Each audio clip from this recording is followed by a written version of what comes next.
What's up, Thrashers, and welcome back once again to the Thrash Maniac 99 YouTube channel, and I am back with yet another album review, and today I'm talking about the other huge release that came out on February 7th, and well, one that's probably going to be very divisive amongst metalheads right now. I am talking about the latest offering from Obscura, a SONICATION. This came out on February 7th on Nuclear Blast Records, and of course this is the band's 7th studio full-length overall, and the second album in a row produced by the legendary Fredrik Nordstrom, who did the last album, A Valediction, which I thought A Valediction was a phenomenal album in an otherwise perfect discography thus far for Obscura. Now, of course, going into this album, we got a brand new lineup. The big member I know who is in the band is James Stewart from Decapitated and Sermon and a litany of other bands. He's the new drummer. I forget the names of the new guitarist and bassist, but basically the new lineup has like current and former members of Decapitated, Deadborn, Cynic, etc., etc. And of course, the main guy, Stefan Kummermer. So I'm going to save talking about the controversy right now with the band until after I talk about the album. So, kicking things off with the track Silver Linings, which I think was the first single of the album, starts off rather energetic with blast beats and technical riffing with a lot of like that kind of thrash metal energy that's always been there in Obscura's sound. And pretty much right off the rip, we run into one of the big issues with this album, and that's the mix. The production itself, like the recording quality of all the instruments, is great. It's just the mix is so off. All over the place. It's like inconsistent all throughout when it comes down to the mix.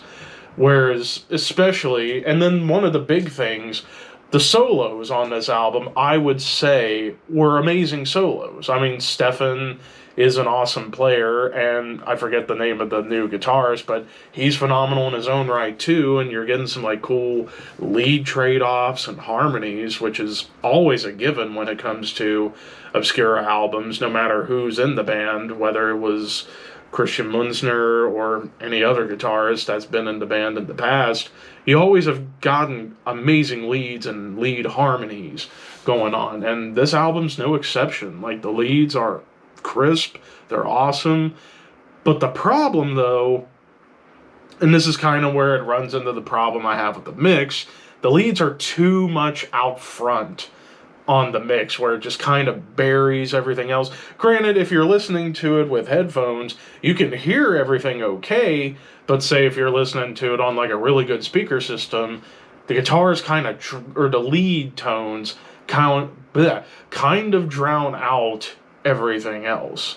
So that was really one of the big problems with this album, was just the leads were far too up front in the mix when it came down to the mix overall.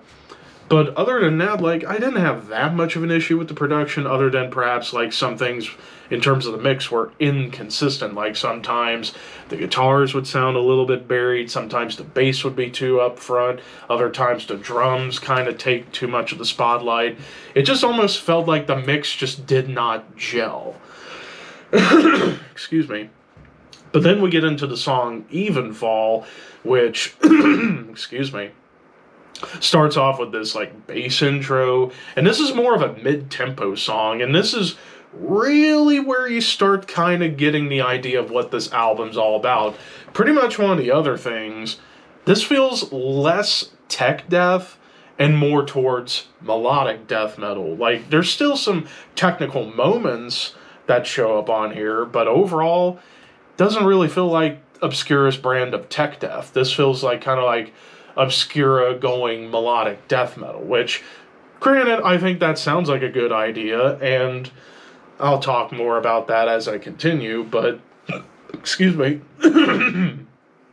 hiccups and burps, what can you do? I had some Doritos before recording this, so yeah, I'm going to be a little bit all over the map.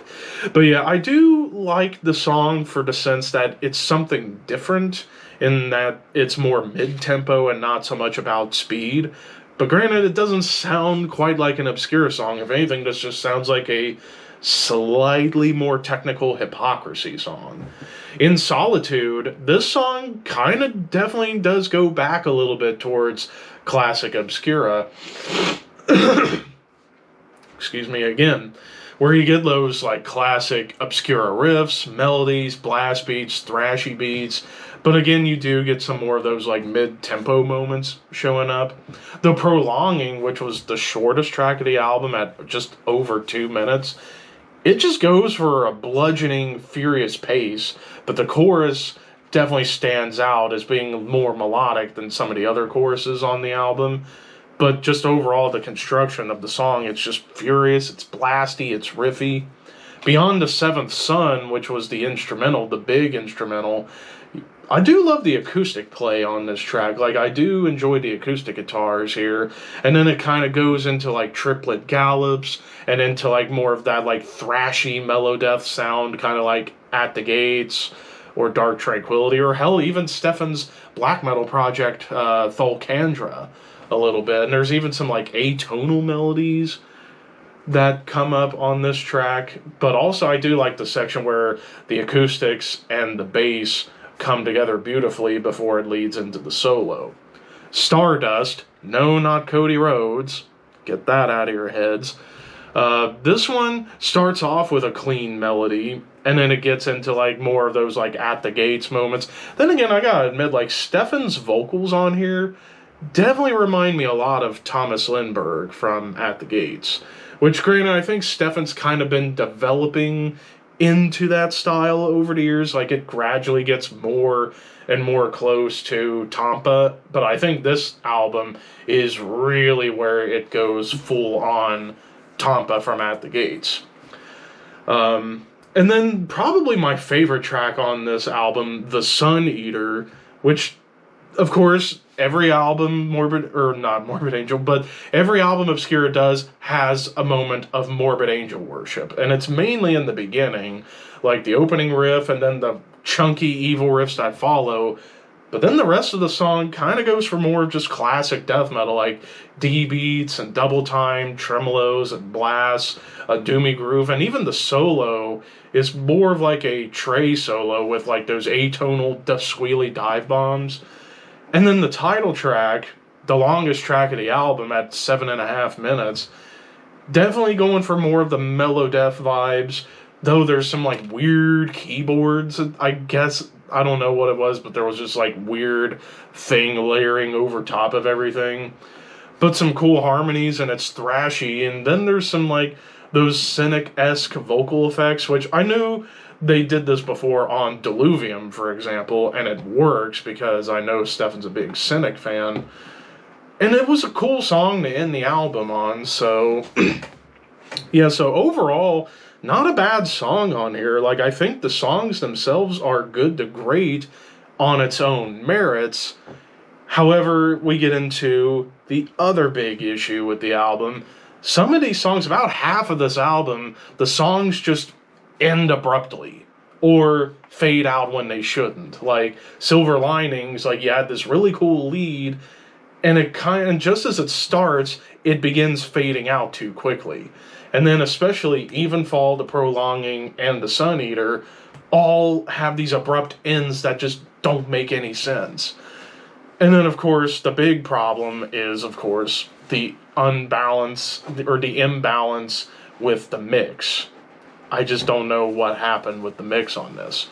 But before I give my rating and my reason why, we gotta address the controversy. So, I didn't really pay that much attention to it until the day I was recording this review, which is February 7th.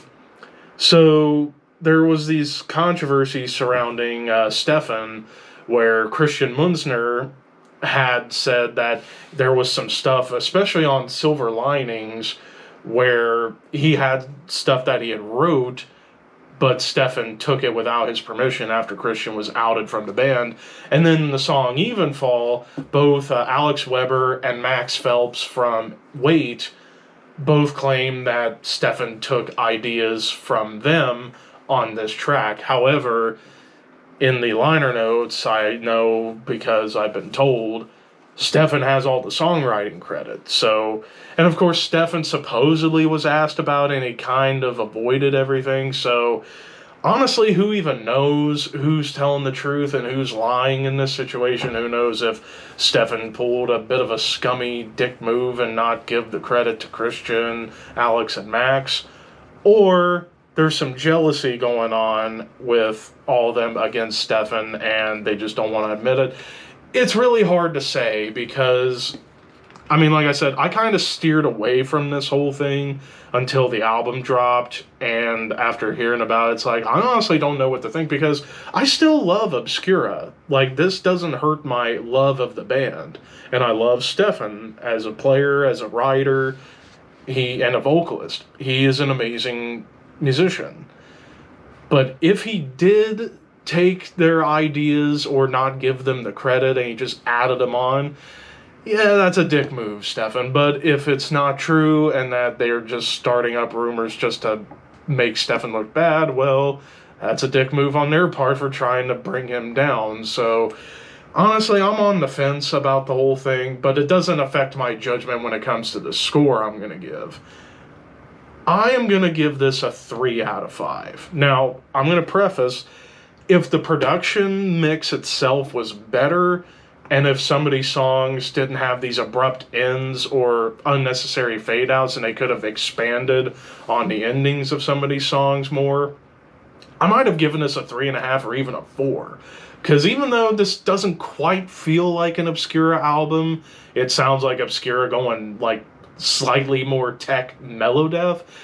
It's not bad. Like there's not a bad song on here. I think there's some great moments in all these songs, but the main standouts for me would be the prolonging, I would say, Beyond the Seventh Sun and the Sun Eater.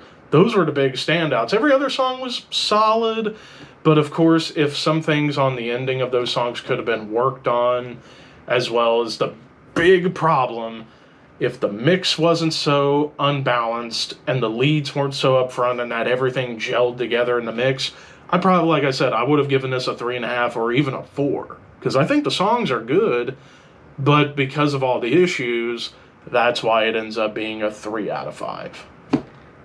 But of course, those are just my opinions. What did you guys think? Let me know in the comments below, and don't forget to like, comment, share, subscribe, all that fun stuff. But until next time, thank you for watching, keep your horns high, and your dreams wet.